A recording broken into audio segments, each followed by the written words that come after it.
what you don't know. What the project meant to me? What? It mean a glorious time. It was a time of life, a time of family, it was a time of giving back, and it was a time of enjoyment.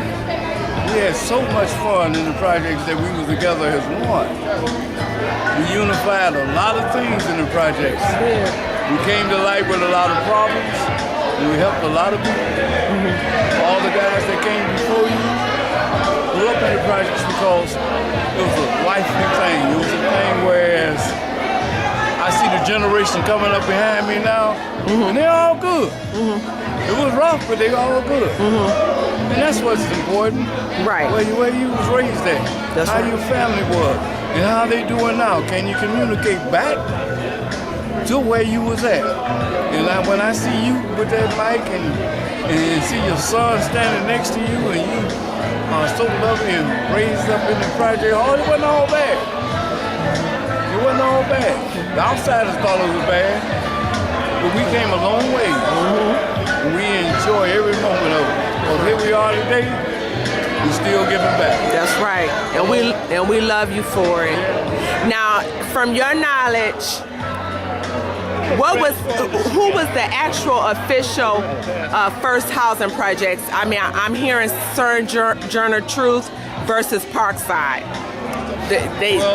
They're not sure. They said it's either one of those because both of them was military based. And that's what they were based on, the military base when they became projects, and they moved the blacks in there and they overfilled other areas. Before the 1950 was all white in the projects, in the Parkside projects. I was about the third, Frank was about the second, and I was about the third person that moved in there as a black couple, family, married, in the projects. We had flowers and everything. It wasn't all that desolate like they see projects now. And it was rough because by being the first blacks to go to schools in the area, and we couldn't cross Dickinson to take our kids to school because they were sick to dogs on them, we had to bus our kids to school. Right out of the projects, we could not take our kids to school from the Parkside projects because we had to bus them. Because it was so prejudiced on the other side of Dickinson, it was all white. But we grew up and we grow beyond that. That's why we're here today. So what changed that? Eventually you guys had to get bused in. Strong leadership. Was there a committee for that? Yeah, it was a committee. Strong leadership that we got together and we pulled all our kids out of school. So a boycott? We boycotted the schools and we had schools in the basements of the project. What year was this, sir? This was like in, let's say from 64 on up to about maybe 65, we pulled our kids out of the schools. So what you had? The school system finally realized what was happening.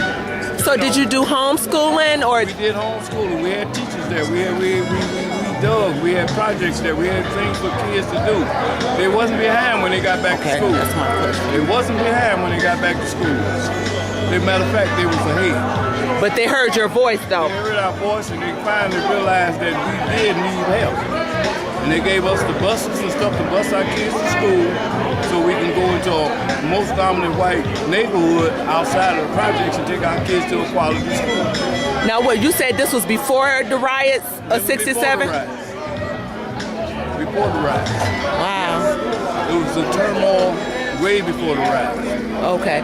Now how does Paradise Valley, well we call Black Bottom or Hastings Street? Paradise Valley was the neighborhood that we had. When they call it Paradise Valley, some people describe it different ways. I describe it as a neighborhood where our families grew up at. Our families was raised coming from the South, and they spread out and they had black business in the Paradise Valley. Even my dad, his name was Hot Tamale Charles, and everybody knew him because he sold hot tamales to everybody in the neighborhood. He had a great business.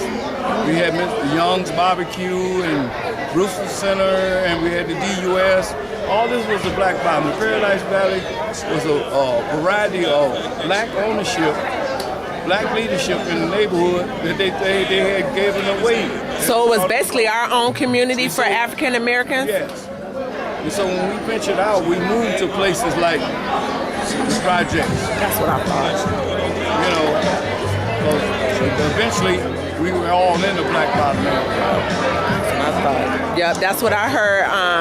So I also heard the Brewsters and the Jeffries was the first ones to welcome us in from that era, from the black bottom era from that transition, and we integrated in with the house. And I said, well, I thought some came over to Parkside too.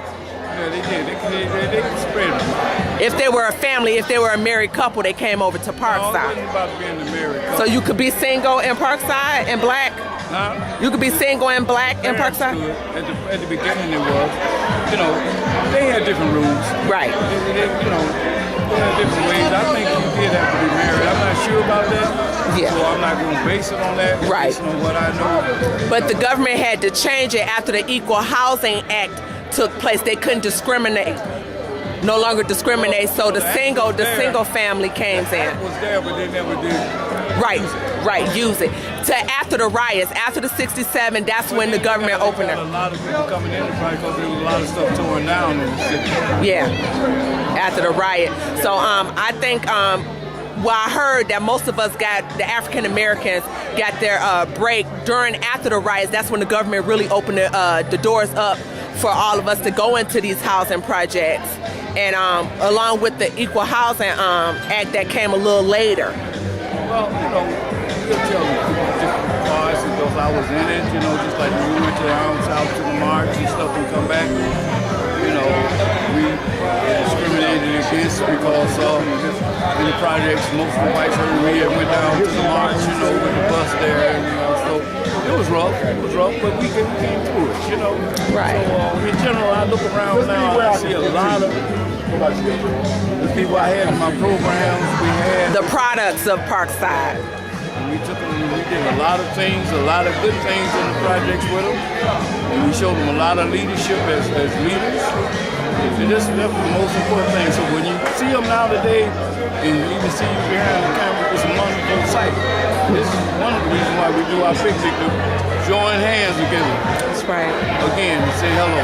Hello, and I thank you, sir, for this blessed opportunity. And I'm proud to be born and raised and a product of Parkside because of people like you that took the time out to extend their hands when my biological dad wasn't in the picture. Other things as going down to the housing office as commissioner, sitting on the board with the commissioners and stuff, we changed a lot of things. A lot of things. A lot of things that we fought for and changed. Like I said, even for the kids.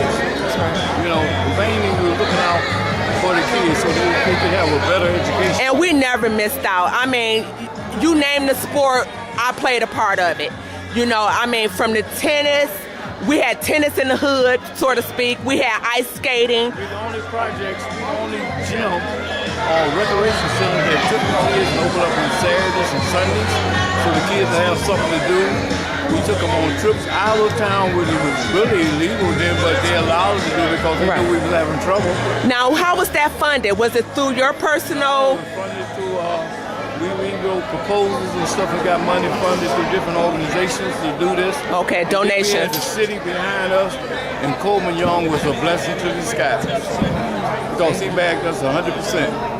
Everything we did, he sent a representative to us to help us because he knew we was in trouble. Y'all hear that? Coleman A. Young. Yeah. Amen. I got to put him in our history books too.